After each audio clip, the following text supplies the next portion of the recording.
Welcome to EDU World Space. In this question, we are given current and voltage data for two different resistors. We are asked to plot it, determine whether each resistor obeys Ohm's law, and then determine the power dissipated if we connect each resistor to a 4-volt battery. One of the first things we need to do is calculate for each data point the resistance, which will be equal to the voltage divided by the current. So for our first data point for A,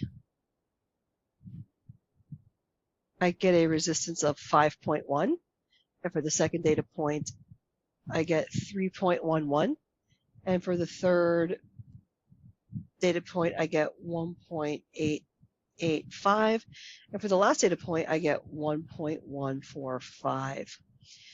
And then to do the same for resistor B, we'll put that in a row below. If I do voltage divided by current here, I get 3.88 ohms. And I'm actually going to get 3.88 for all of them. All right, then our next task is to plot both voltage versus current and resistance versus current. And give me just a moment to add my screen grabs of those two plots. You will notice for both plots, the blue line represents voltage versus current. The red line represents the resistance versus current. Resistor A is in the top right of the slide, and resistor B is underneath the data that we had before. And then I also used the fitting functions to get equations that represent each of these relationships, and we'll use those to help answer part D. So the first question we are now asked to answer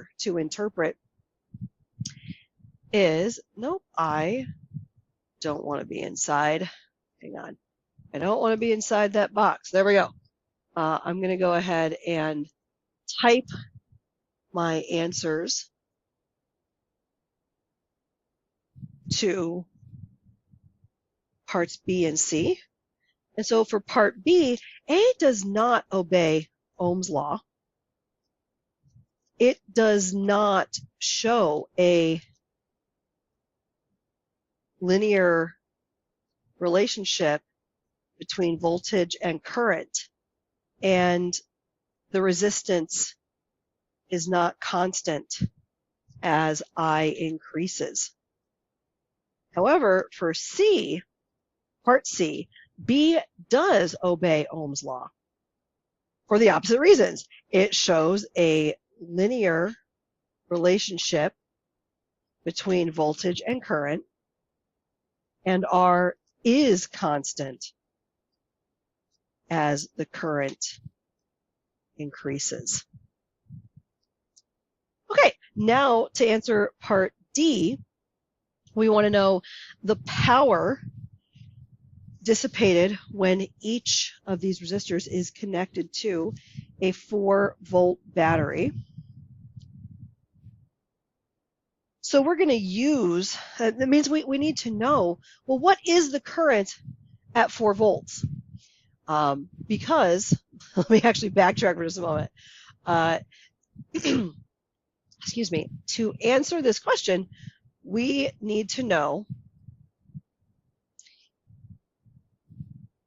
current and voltage, because power equals current times voltage. So we need to know the current when A is subjected to 4 volts. And we can use the relationship for voltage versus current. Notice that there's an R squared fit of 1. And in case you can't read it, that relationship says V equals 3.1, and then we'll make it I to the 0.281 power. So this was a power fit, which I did for both curves here. And I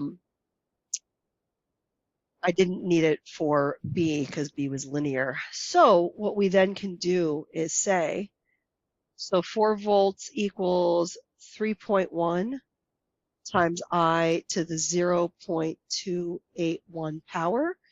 So our current will be equal to 4 over 3.1 raised to the 1 over 2.81 power. You know, think about it. When something is squared, you take the square root, which is the same as raising it to the 1/2 power, so 1 over your actual power. And so that's how, even when we have this power that's a decimal, we can figure out what this value for current is. And, you know, I'm just going to go ahead and put it in the line above. I need to leave room to be able to answer part E. So our current that we get when we substitute like this, 4 over 3.1 raised to the 1 over 0.281 amperes is 2.477 amps times the 4 volts that we are subjecting this to, and I get 9.908 watts, which you could always round to 9.91 because that would fit with the number of significant digits shown above. And now the next thing we need to do for part E, similar thing, we need current times voltage for B. And so the equation that we have for the voltage for B is much simpler. It's 3.88 times I. And yeah, for a perfect fit, it had this extra little intercept of something to the negative 15th power. Guys, it's 0. And then the R squared equals 1. So our current will be equal to, well, sorry, let's take one step back. We'll say 4 equals 3.88 I. So our current will be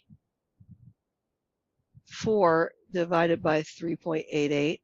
And when we calculate that, we get 1.031 amperes, which we can then multiply by 4 volts.